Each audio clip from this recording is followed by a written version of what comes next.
Welcome back, guys, to this channel. And today again, we'll move forward in our physics class. And we shall be looking at motion.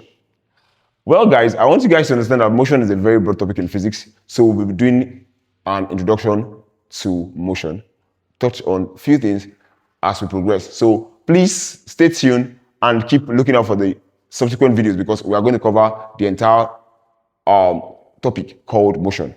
But it will come in batches. So please stay glued to the channel so you can know when our video will drop.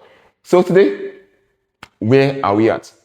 Definition. So what is motion? Motion simply means the movement of a body or particle from one point to another, or the change in the position of a body with respect to time. So when a body changes its position within a given period of time, we say the body is moving. Now, I'm not here to discuss why the body moves or why it doesn't move. That will be another thing entirely. But just take note of that when a body changes position from one point to another, we say the body is in motion. Types of motion. Now, motion could be divided into various categories or classes or type, as you want to call it. We have what they call the rectilinear motion. We have the rectilinear motion. We have the random motion. We have circular motion. We have oscillatory motion. So what's the rectilinear motion or linear motion, as the name implies?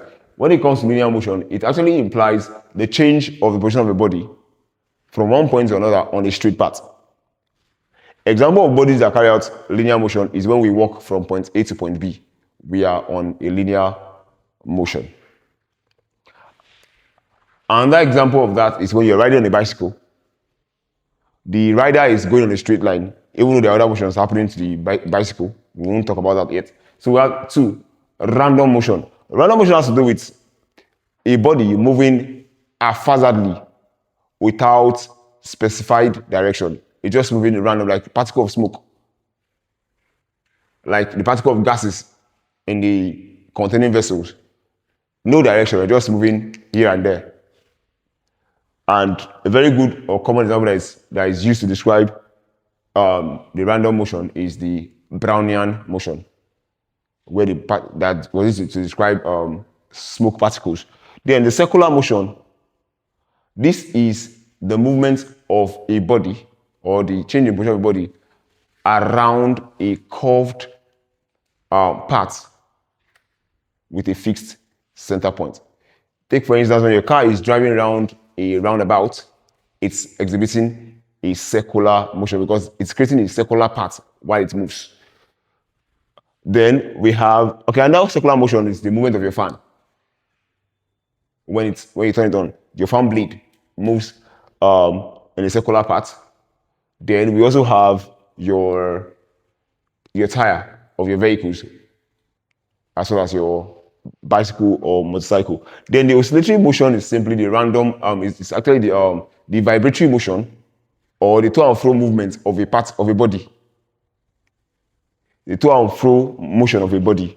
It's also called the periodic motion, or you can call it oscillatory motion.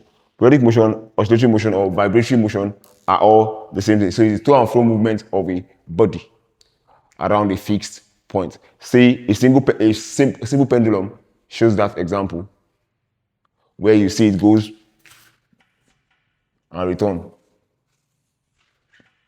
Swing is a very good example of that too. You're swinging. The stuff is anchored upward, and you're moving like that. So if you go to parks and you're on a swing and you're riding on the swing, that is also an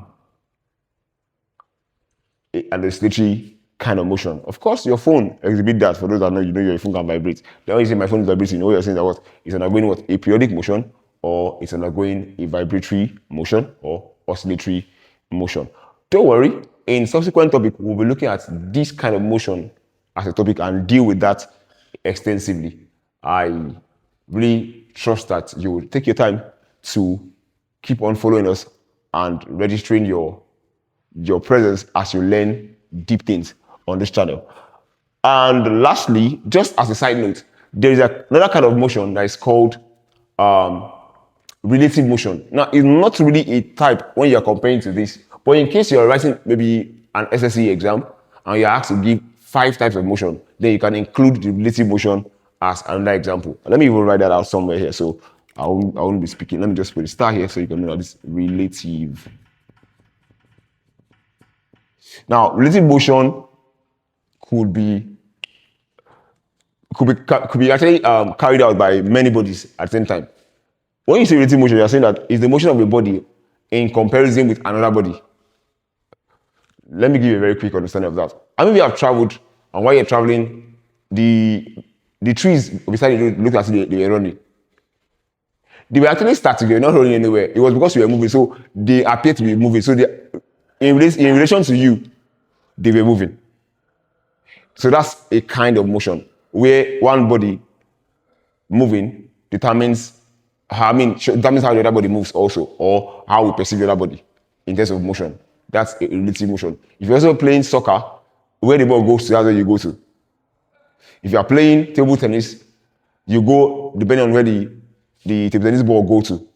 And that's that about motion. So when lessons come around, we'll talk about calculations, talk about some other things. We have calculations, we have equations, and that'll be where we'll stop for this class. See you guys.